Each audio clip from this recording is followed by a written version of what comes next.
let's listen to this little dancel, and I will have something to say at the end of it.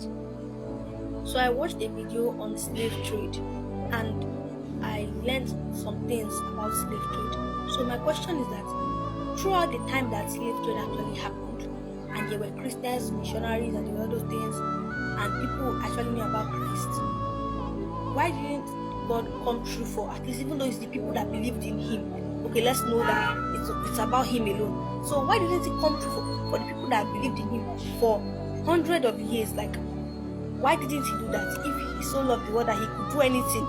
Okay, little dancel, you see, God was not responsible for the slavery.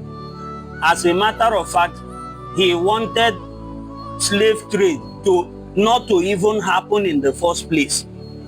But who would have aligned with His agenda not to allow slavery to even happen, or slave trade to even happen? Who?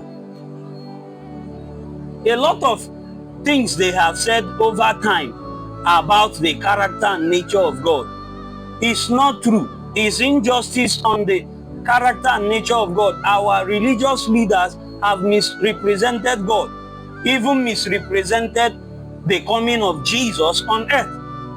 They did a lot of assassination on His personality, on His character, by saying everything that happens on earth is up to God. Yet they can see the oppression.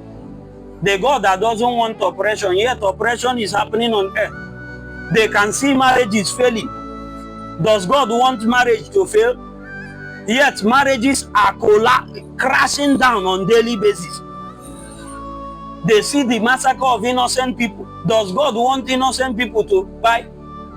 But people, they die on daily basis. He doesn't want any to go to hell. Yet people, they die on daily basis. Hunger in the land, in the midst of plenty. The God that fed over 2 million people. But the reality of it is that when God said, let man have dominion in the person of Adam, He actually gave man some of His sovereignty over earth. Yes, the Lord, Lord of Lords. Lord means Adonai, owner, king, ruler. Lord also means Adon, human authority. Little owners, little king. That's why He's called King of Kings. He is the supreme king. We are little king. He is the supreme God. We are little God.